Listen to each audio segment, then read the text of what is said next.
Paramashivoham Om Nithyananda Paramashivoham Om Nithyananda Paramashivoham Om Nithyananda Paramashivoham Om Nithyananda Paramashivoham Om Nithyananda Paramashivoham Om Nithyananda Paramashivoham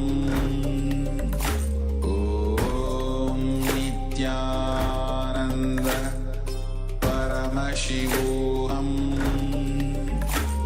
Om Nithyananda Paramashivoham Om Nithyananda Paramashivoham Om Nithyananda Paramashivoham Om Nithyananda Paramashivoham Om Nithyananda Paramashivoham Om Nithyananda Paramashivoham. Yes, I hope all of you completed penning down what was revealed about the page number 225 of the Science of Living Enlightenment book. Let us now dive into the actual page and see what is written on that page. Yes. Please verify your power manifestation by looking at the Living Enlightenment page. And you can let us know in the chat whether you manifested this power successfully. Let us now enter into the verification step.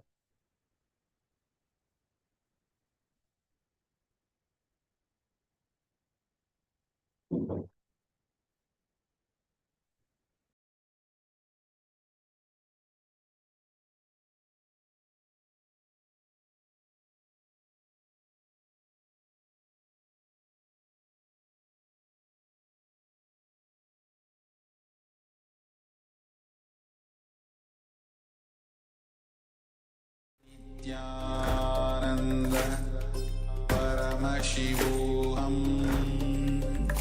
Om Nithyananda Paramashivoham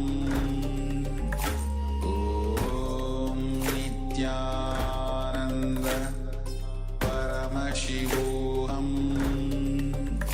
Om Nithyananda Paramashivoham Om Nithyananda Paramashivoham Om Nithyananda Paramashivoham Om Nithyananda Paramashivoham Om Nithyananda Paramashivoham Om